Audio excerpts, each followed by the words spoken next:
Welcome to News Today with WDW News Today. I'm Tom Pearls. Here now the news for June 24th, 2020. I'm, of course, coming to you from Bay Lake Tower at Disney's Contemporary Resort. Yes, I know I'm in darkness, but this is the best place we could film, and I figured you'd want to see the castle. You're not even going to look at me, right? You're going to look at the castle on the news, so it'll be fine, right? Let's get to the news anyway.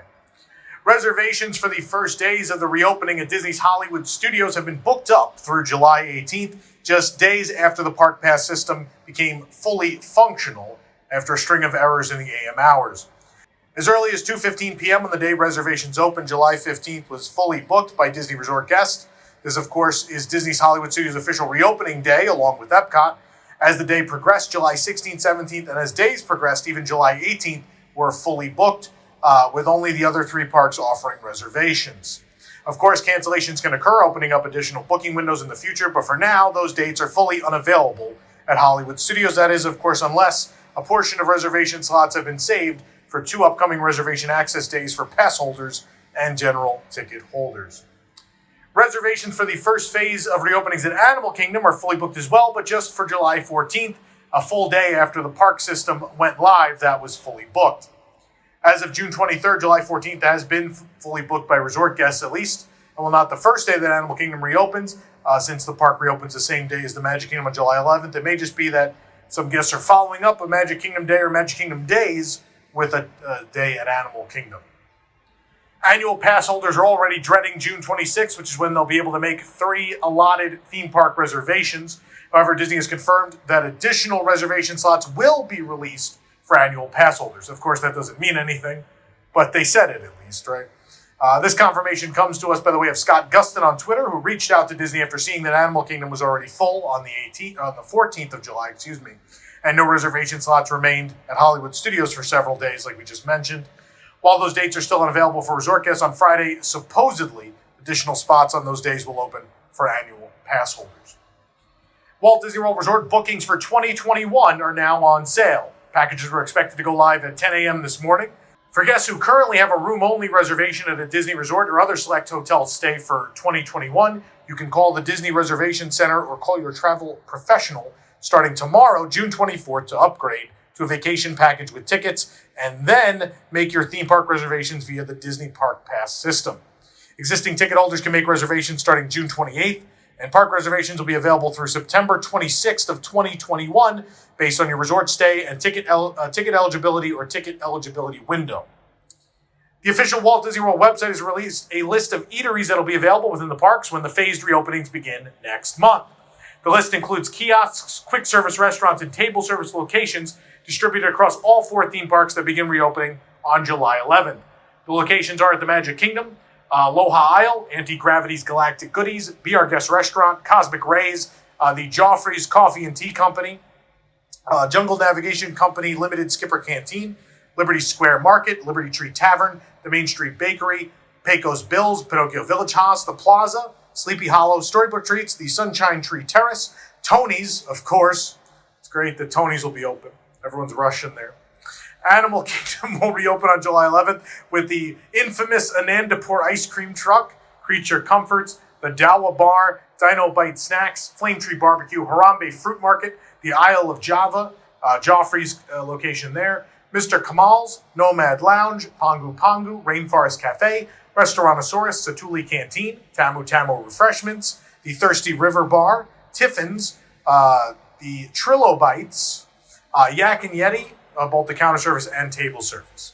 In Hollywood Studios, starting July 15th, you'll have 50's Primetime Cafe, Anaheim Produce, Backlot Express, the Baseline Tap House, Docking Bay 7, Food and Cargo, the Hollywood Brown Derby and its lounge, Joffrey's, Mama Melrose's, the Milk Stand, Oga's Cantina, Peavy's Polar Pipeline, Pizza Rizzo. I can't believe Peavy's open. It's not open on most regular days. Pizza Rizzo, Rano Roasters, Rosie's All-American Cafe, the Sci-Fi Dine-In, the Sunshine Day Bar, and the Trolley Car Cafe. Please stop honking. We're trying to do the news here. Thank you. At Epcot on July 15th, we have the Beer Garden, Choza de Margarita, Coral Reef, Crepes de Chefs de France, Fife and Drum Tavern, Funnel Cake, that's just the name of it. The stand is called Funnel Cake. The Garden Grill Restaurant, Gelati, Joffrey's locations, the Joy of Tea, Kabuki Cafe, Katsura Grill, La Artisan de Glace, La Cantina de San Angel, La Cava del Tequila, La Hacienda de San Angel, the Land Cart, that's great, Le Cellier Steakhouse, the Popcorn in Canada, Refreshment Outpost, Refreshment Port, Regal Eagle, Rose and Crown Dining Room, the Rose and Crown Pub, the San Angel Inn Restaurant, Spice Road Table, Sunshine Seasons, Tangerine Cafe, and of course the Taste of the Epcot International Food and Wine Festival kiosks, as well as the Travelers Cafe, the UK Beer Cart, and Via Napoli. It's also worth noting that when in-park dining when this dining becomes available, you'll need a valid park pass and a reservation for park entry. Additionally, you'll also need a dining reservation in order to eat at any table service restaurant. Dining reservations do not guarantee admission to the park. Disney has also commented that some menu items that are usually on the menu will be changed or omitted upon reopening. Cashless payments will be encouraged, as well as checking in for your dining reservation on your mobile phone.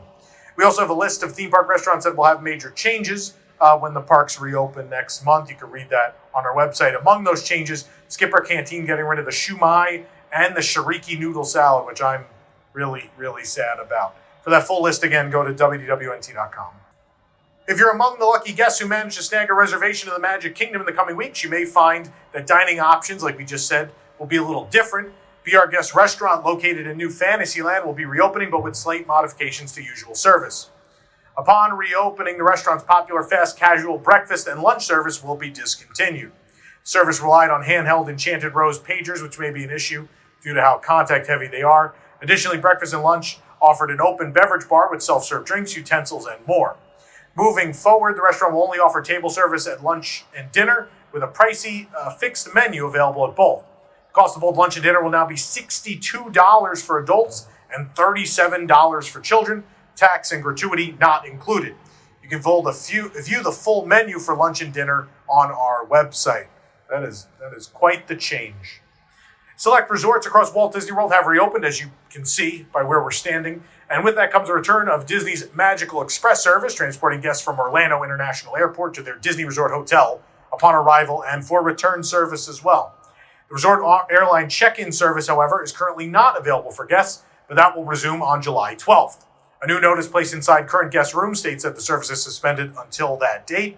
Until then, guests are required to bring all their luggage onto the Magical Express, with airline bag fees to be paid with individual airlines upon arrival at MCO. The complimentary resort airline check-in service, when available, lets guests check in for their return flight, collect boarding passes, and even check their bags at the airline check-in desk. When using the service, all you have to do once you arrive at the airport is simply make your way to security. All flights, of course, must depart from Orlando International on one of the following airlines: Alaska, American, Delta for U.S. domestic only, JetBlue, Southwest, and United. When service resumes, the resort airline check-in desk will open from 5 a.m. to 12 noon. The issue of the Walt Disney World theme parks reopening is a complex one, especially at a time where confirmed COVID cases are rising. Walt Disney World made the difficult decision to furlough tens of thousands of its cast members during the unprecedented closure, of course. Now the company is calling back its workers to their posts. However, work conditions have vastly changed for cast members and not all are at ease. This information comes to us from dozens of anonymous cast member reports. For the safety of their employment, obviously, we are not going to share who they are. But cast members are reportedly being informed that they are to report to work by June 30th. A failure to report to work by then would be considered voluntary termination from employment. Those looking to seek alternative job positions or placement in backstage areas are not being accommodated and are instead being told to accept the terms of their callbacks or be separated from the company. This means that cast members have three options: be taken off furlough and return to work, go on unpaid medical leave, or leave the company completely. Those who choose to return to work will find modified or limited accommodations in break rooms. Cast members are being informed they cannot purchase food from staff cafeterias. Refrigerators and microwaves will not be available for use at break rooms for employees who opt to bring their meals to work. And seating within the break rooms has also been reduced, with couches removed and replaced with a limited number of tables and chairs, even at locations that share a communal break room with multiple cast members. Schedules for most cast members returning to work will be populated on June 24th. In the meantime, cast members are attempting to reach Mayor Jerry Demings in an effort to appeal for a further delay, but they're already getting emails back that they have approved the opening of Disney World, and it is what it is, essentially. So that's what's going on. We were able to get our first real look at a project we've been following closely before the closure of the park. You're looking at it right now, in fact, the makeover of Cinderella Castle, that big pink thing behind me. Rose gold, whatever it's supposed to be. It's not great. Right away, the new vibrant blue roofs stand out against the blue Florida sky. You'll also notice its new rosy hue as the walls have been transformed during the closure from gray to rose gold pink. Eagle-eyed readers will notice the left of the photo, other favorite attractions, even a little bit of Main Street, USA. Taking a closer look at the castle, you can see a crane up against the back of the castle, meaning painting is still actively underway. And with the gold accents added to finish the look, these vibrant new colors certainly make a statement. What that is, that's for you to decide. Also visible from the contemporary is the Tron Light Cycle Run construction. The backside of the show building can be seen with track exiting the building on the right, and the massive crane used to set the track pieces looming overhead. Daylight can still be seen through the top left-hand corner of the building, as well as through a patch further down, seen through the scaffold-like structure on the outside of the building. While construction is halted across Disney property for much of the closure, work has recently resumed. Following Monday's challenging opening of the Disney Park Pass system on Walt Disney World's website, the resort has begun contacting guests with reservations with a survey about their experience. The survey seems to note exactly which days and which parks guests have reservations for. The first question asks guests to confirm whether they booked the reservation themselves or if they added as part of a group. If the guest responds that they made the reservation, it then goes into how difficult the process was, which it was. Expectations are the focus on the next section. Disney asked specifically about expectations of crowd size and wait times. The survey then moves to the safety measures that will be in place to reduce the spread of COVID in the parks, including mandatory face coverings, temperature scans, and physical distancing. Disney then asks about the guest's personal history with Walt Disney World, likely to see if crowds will mostly be repeat visitors or first-time guests. In celebration of their grand reopening, Disney's Polynesian Village Resort has rolled out a very special treat for their ohana in the form of a brand new welcome back cupcake. The rainbow of buttercream is swirled along the edges of the cupcake with a light brown mini shape in the middle. Decorated with a Technicolor rainbow flower on one ear and a chocolate aloha topper, the cupcake costs $5.99 over at Captain Cook's. You can read more about it and what we thought of it on our website. We learned earlier this month that cast members will no longer have pin trading lanyards, but pin boards will still be available at select locations. Despite that announcement, no pin boards were at Disney Pin Traders when it reopened, but we finally spotted a board at Disney's Beach Club. We spoke to a cast member at the Beach Club to confirm the new trading procedures. The board remains behind the counter, and you could ask to see it as usual. The cast member will then show the board behind their plexiglass window. If there's a pin you want to trade, you just tell the cast member which pin you want through the plexiglass. They'll then put the pin you choose on the counter for you to grab, and you will keep your pin back. The pin you give to the cast member then goes into a bucket to be sanitized later. Guests are limited to 2 pins per board as usual. Last month, we brought you the sad news that the Disneyland Dapper Day Expo Summer 2020 had been canceled with the hope that a makeup event would be taking place in August. It seems, however, that the Walt Disney World event is moving right along for their fall event, and dates were announced. According to the official Dapper Day website, this year's Dapper Day Fall 2020 outing will take place on Friday, November 20th, with a location to still be announced. The day after, on the 21st, the outing will be at Hollywood Studios, with the last event taking place on Sunday at the Magic Kingdom. Keep in mind, theme park reservations will still be needed to attend the event, along with valid theme park admission. June 22nd also marked the grand opening of the new Tri-Circle D Ranch at Fort Wilderness, and we were there to check it out. As we walked the path from the bus stop near Pioneer Hall, we could tell we were on the right path to the ranch, and we saw plenty of horses. Trail and pony rides are currently available for guests. Just a hop, skip, and a trot away, you'll find the Tri-Circle D in all its glory. We love the new entrance, blends rustic charm with Disney magic. Be sure to look up to see the Mickey Mouse outline above the sign. The 3 circles it takes to draw Mickey's head is how Tri-Circle D got its name. You'd be amazed how many people didn't know that. I didn't know people didn't know that. Upon entering, it looks like we were greeted by a sighting of one of the ranch's newest residents in Violet, a foal recently born at the stable. Elsewhere, the new home of a Tri-Circle D staple, the Dragon Calliope. The circus wagon, made in 1907, was originally purchased by Walt Disney in the 50s for Disneyland's Mickey Mouse Club Parade. It was used in the park's parades until the 25th anniversary. In the following year, it moved to Walt Disney World for the Tencennial Celebration, where it was painted silver and blue. It appeared in later parades and Christmas broadcasts until being retired at the ranch's previous location. You could even press a button to hear the Calliope's music. Naturally, we had to press it, and we were, of course, rewarded with the rendition of When You Wish Upon a Star.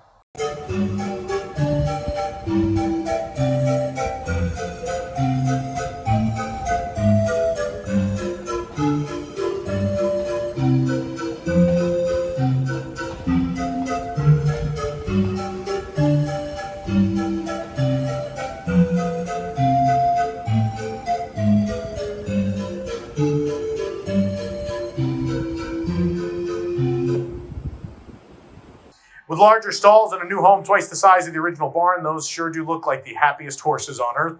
Hardcore Disney fans should be sure to make a stop at the exhibit room featuring items about Walt Disney and his love of horses. Here are some of the awards the horses have won or displayed, including one for the world-famous Calgary Stampede.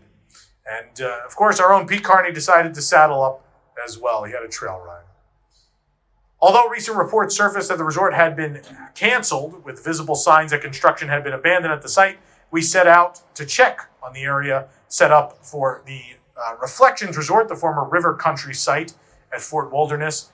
For Reflections, a lakeside lodge. From the boat dock, mounds of dirt are seen raised for the foundation of what will become the resort, with some equipment and materials scattered along the right edges of the property.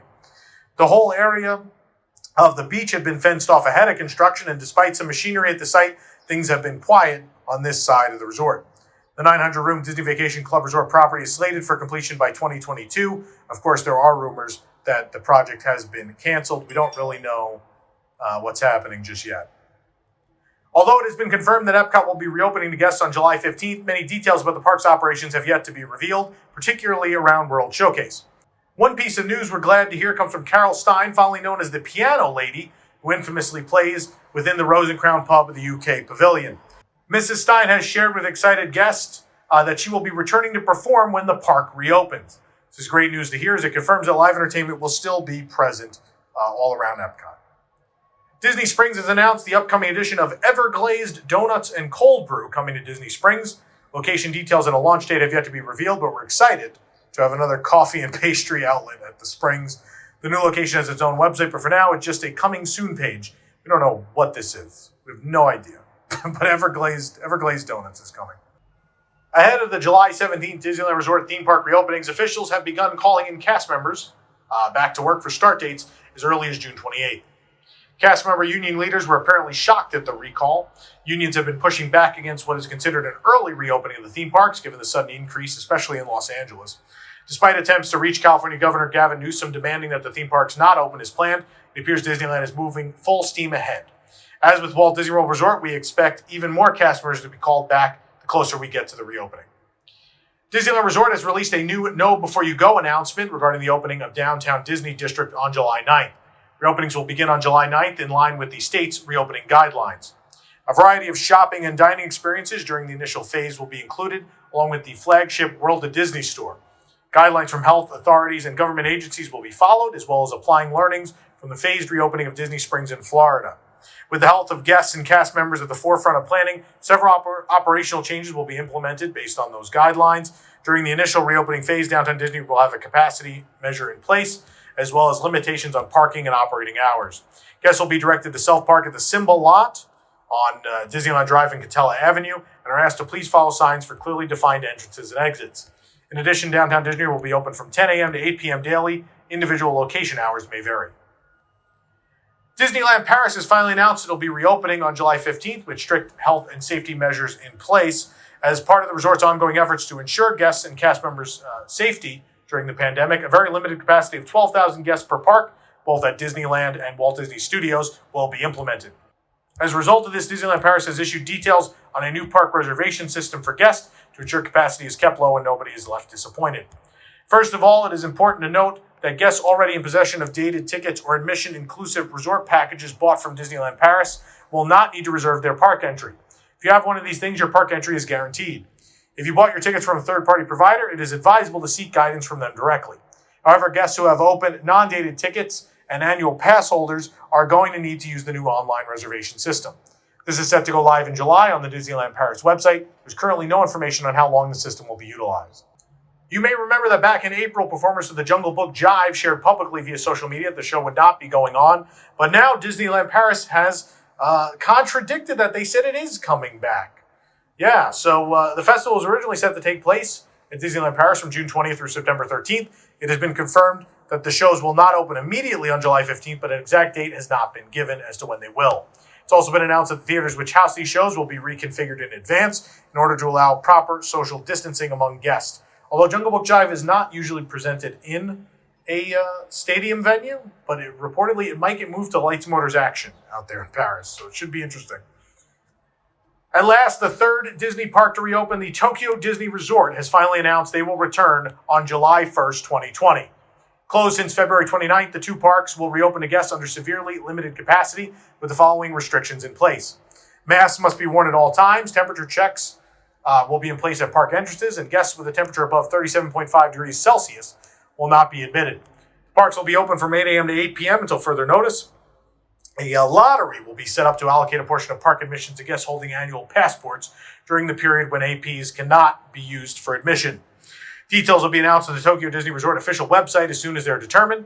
The following events have been canceled, by the way: Disney Easter 2020, Cookie Ann's Greeting Drive, and Duffy's Sunny Fun.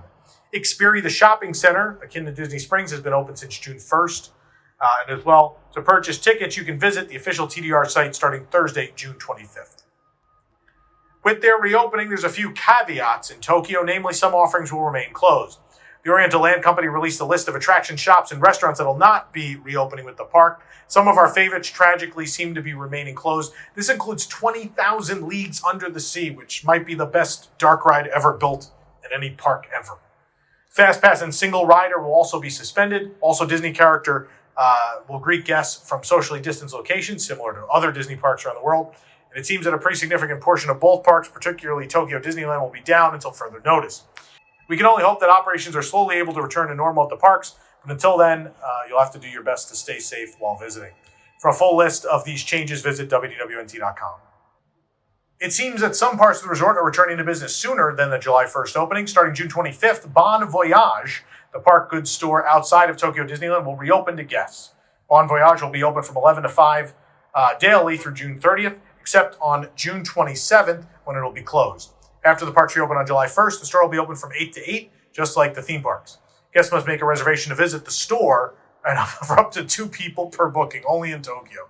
You can only reserve 1 time slot per day. You can book your time slot on the reservation system, which is linked on our website. Non-seasonal items will be available for sale. Items from Very, Very Mini, Pixar Playtime, and Duffy & Friends will be unavailable. Merchandise from Black Spire Outpost may be heading much closer to you than a galaxy far, far away. According to yakface.com, select offerings from Galaxy's Edge are reportedly coming to Target stores, though some may be coming in different forms than how they're sold at Disneyland and Disney's Hollywood Studios. Figures from the Black Series that were sold in collector's boxes will be sold individually at Target, including Hondo Onaka, a Mountain Trooper, and Captain Cardinal. The report says figures will cost $24.99 each, with a Captain Cardinal Black Series helmet selling for $99.99. For hardcore collectors, Star Wars The Vintage Series will feature a Millennium Falcon inspired by Millennium Falcon Smuggler's Run for $399.99. Though not specifically on Batuu, the Droid Factory will offer Build-A-Droid versions of 3 beloved members of the Star Wars saga: R2-D2, D-O from The Rise of Skywalker, and Chopper from Rebels. The droids sold separately at retail for $14.99 each. And finally, some of the cuddliest representatives of Black Spire Outpost, the plush from the Creature Stall, will reportedly be available at Target, including Banthas, Tauntauns, Wampas, Ewoks, Porgs, and Lothcats. The plush are expected to retail for $12.99 each. For more information on these stories and more, head on over to WDWNT.com. If you're enjoying the show, be sure to like this video, subscribe to WDW News Today on YouTube for more great content, and click the bell for notifications. Also, be sure to select all notifications so you never miss an episode of News Today. For the worldwide leader in Disney Parks news, this is Tom Corliss saying enjoy the rest of your today and have a great, big, beautiful tomorrow. Bye, Disney World. WDW News Tonight is our weekly comedy show combining the news of the week, comedy segments, thoughtful discussions, insane characters, parody commercials, games, and more. Watch live on Thursdays at 9 p.m. and become a WIGS member to get access to a bonus post show. Watch WDW News Tonight episodes anytime and live on YouTube, or get the audio-only version on iTunes and other podcast services.